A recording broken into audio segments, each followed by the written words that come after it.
Kidney முறைகேடு இந்த அரசாங்கமே கண்டுபிடிச்சு அதுக்கு ஒரு குழு போட்டு குழு போய் ஆய்வு செய்து முறைகேடு நடந்தது உண்மை என்று அரசுக்கு அறிக்கை தாக்கல் செய்யப்பட்ட பிறகு இதுவரைக்கும் என்ன நடவடிக்கை எடுத்திருக்குது? அது யாருடைய மருத்துவமனை? திமுக சட்டமன்ற உறுப்பினருடைய மருத்துவமனை. அதனால நடவடிக்கை எடுக்கல. இதையெல்லாம் கேள்வி கேளுங்க, இதற்கு விவாதம் பண்ண வைங்க.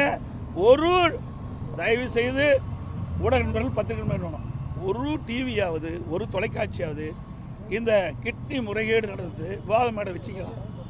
எங்க தும்புனா அண்ணா திமுக தும்புனா விவாதம் பண்ண வைக்கிறீங்க, இரும்புனா விவாதம் பண்ண வைக்கிறீங்க.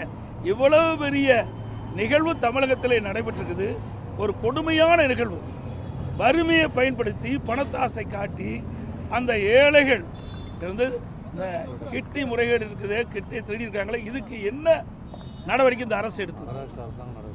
இன்றைக்கு மகாராஷ்டிரா